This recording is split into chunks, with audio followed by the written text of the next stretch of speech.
alongside MP Jamie Strange and our candidate Georgie Danzi, an opportunity to visit one of the significant projects that we've worked alongside the community here in Hamilton to fund through the Provincial Growth Fund. The whale that we visited today was a real illustration of some of the many redevelopment projects or development projects we've been involved with here in the community, and exciting to see the benefit that that will bring. The second reason is because we've been in talks here locally with particularly council for some time over some of the recent observations they've had around criminal activity. As a result of that, the package that we announced on Monday was based on the direct feedback that we had from local councils, particularly here in Hamilton. You would have heard me mention specifically Mayor Paula Southgate. Several weeks ago, Minister Hipkins and I and MP Jamie Strange met with the Mayor, heard directly from her what she believed would make a difference if we were able to partner together on local initiatives. Within a few weeks, we pulled together the announcement that you heard on Monday to make sure that we're able to, dollar for dollar, partner with local government alongside police and community providers to see greater investment in community prevention, crime prevention activities at a local level. We heard today some of the initiatives that they're investing in, everything from coordinated CCTV footage that is able to better recognise and identify vehicles involved in criminal activity, right through to a youth hub, youth programs, lighting, a range of different initiatives that we know will make a difference on the complex range of issues that locally are being experienced. We are seeing initiatives have an impact. We have seen a decrease in the spike that we've seen around ram raids, but we want to keep going so that we can continue to bring down retail crime across some of the centres that have really seen a spike. I'm now going to hand over to Minister Allen. We've been working for some time now on additional initiatives to both prevent crime but also respond where we see particular activity that puts at risk the safety of others.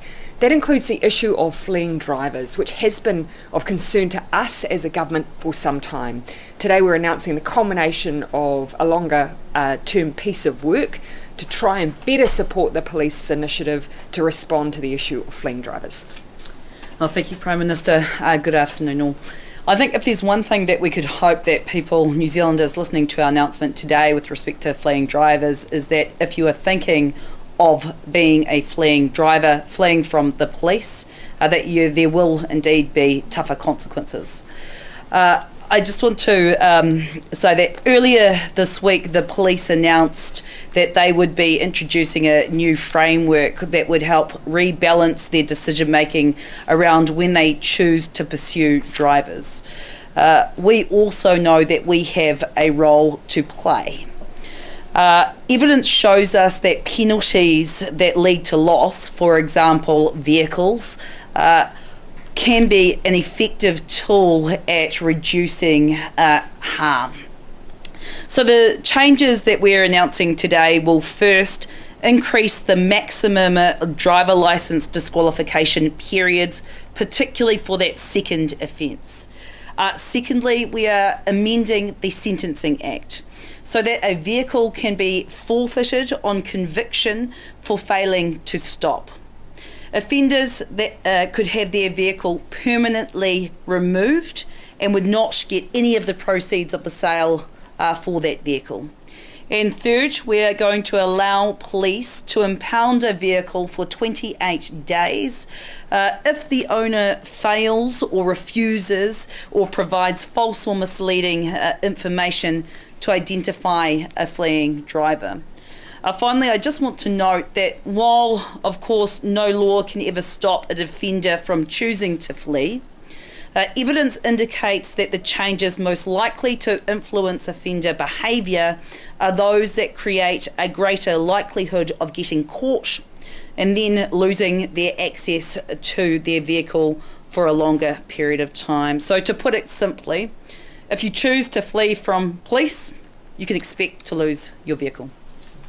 Okay, happy to take questions. Prime Minister, seeing in the Waikato Times, we've seen that $1 million put up, dollar for dollar, with Hamilton City Council. Yep. I understand from today's meeting there's no new initiatives or extras being announced.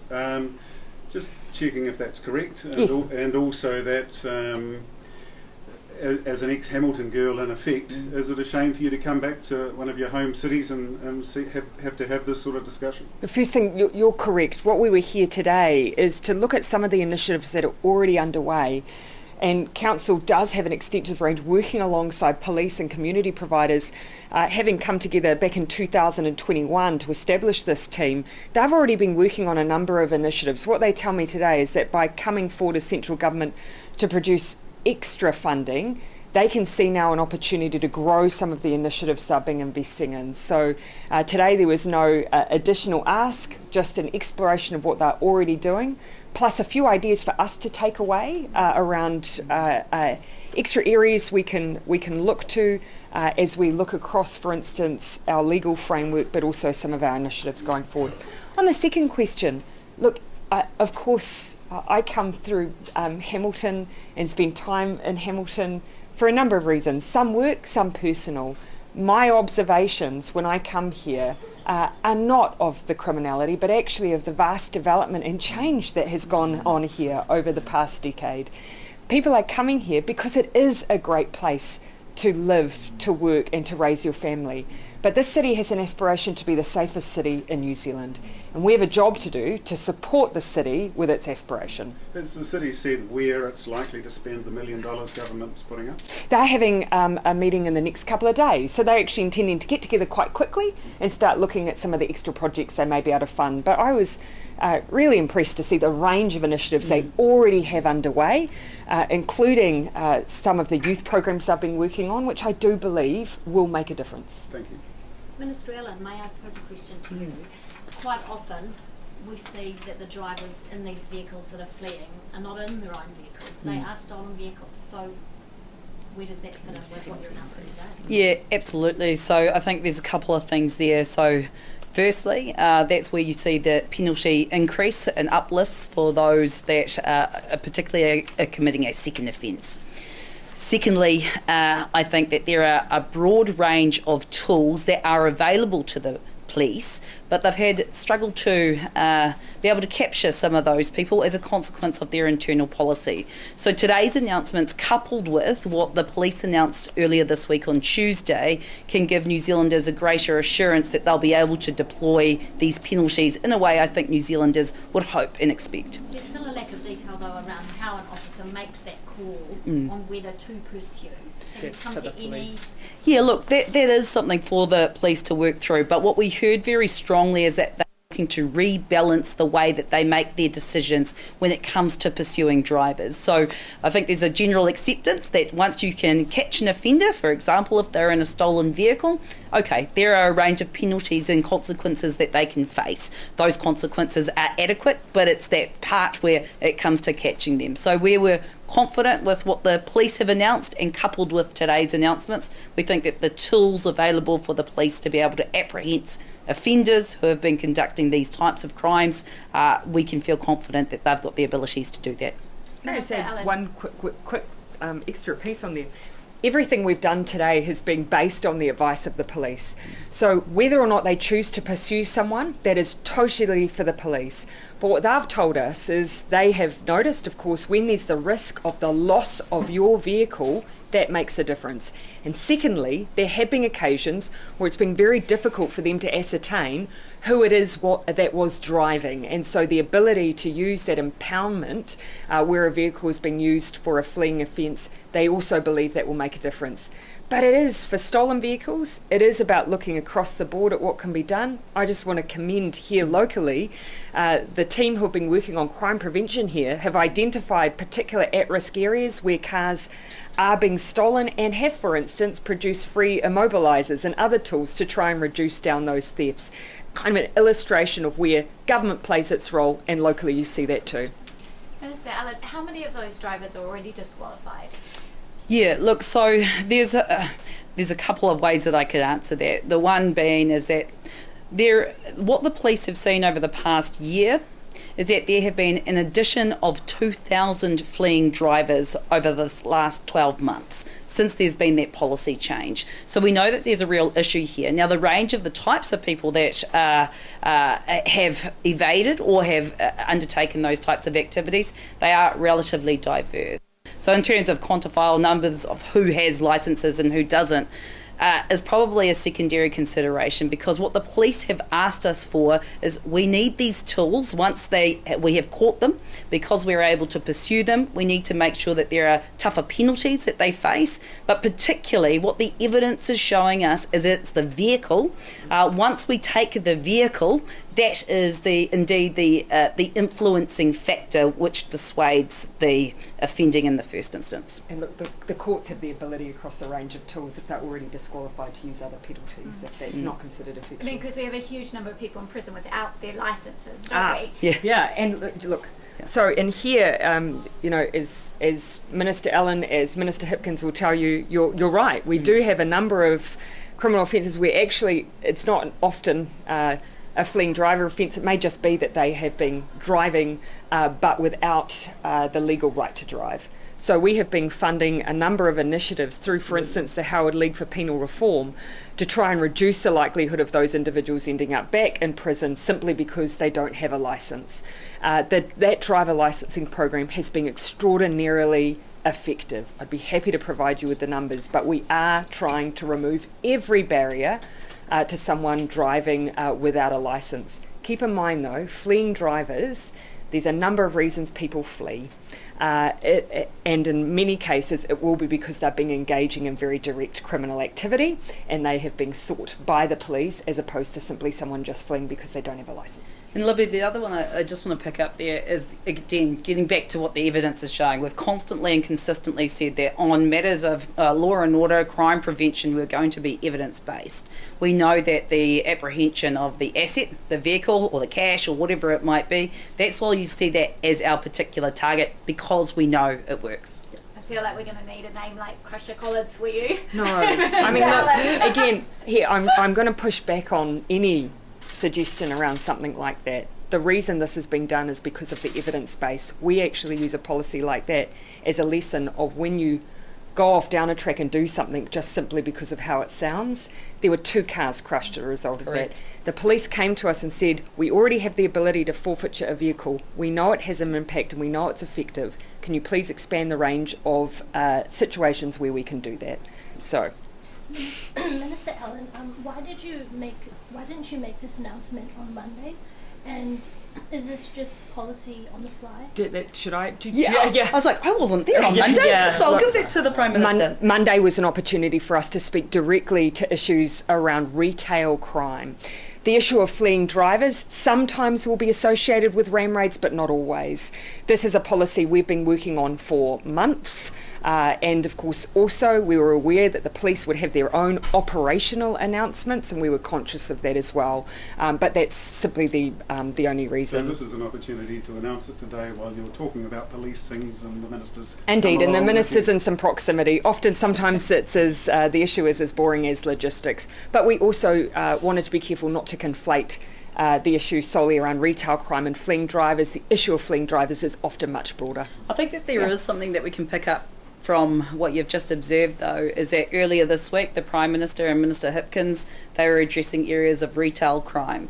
Fleeing drivers, this has been an issue that has been problematic for a longer period of time here in New Zealand. Fleeing drivers are causing crashes, they're causing injuries and they're causing fatalities. So we knew that we needed to address this. This is one of the issues that when myself and Minister Hipkins came in and took over these reins, we said that we were going to address these areas which are critical issues for New Zealanders in order to keep us feeling safe. You'll see us made earlier this year, we made another range of announcements about the way in which we are treating the criminal proceeds from those that are in gangs or otherwise criminal organisations, again, and probably slightly to your point again, this is less about going after the individual, but it's actually, what does the evidence tell us when you go after the property that curbs the ability or the desire or the intent of why people are offending in the first instance. So that indeed is why property in this instance has been a big part of our target. Prime Minister, Yeah. crime is Yeah, go obviously a cornerstone issue for this by-election. We've been with a retailer this morning who was ram-raided just the other day. He was up there trying to fix his own roller door. He had his own, paying for his own bollards, which had just arrived, and he had someone in there paying for it privately. He's spending about $7,000 because he says he cannot wait for the government. What do you say to that? Well, here I would say, as I have a number of times, we want to make sure that those who have experienced a ram raid or have experienced an aggravated robbery, and they are a smaller retailer, that we are in there supporting them. We have, over 1,000, for instance, fog cannons that have been installed since we've been in government, and since the more recent activity around ram raids, over 100 retailers now that have individual assessments and installations specific to their needs. I can't speak to that individual's experience, but our desire is that we're in there supporting them. Often there are some circumstances, like for instance whether insurers have already undertaken what they need to do before you can get some of these things installed, that have perhaps meant that things haven't happened as quickly as we would like, but our desire is to help exactly those kinds of people. He was told that it would be at least after Christmas, and the main installer with the New Zealand Police contract for fog cannons and bollards and roller doors has told us that he pulled the pin on the contract yesterday, Prime Minister.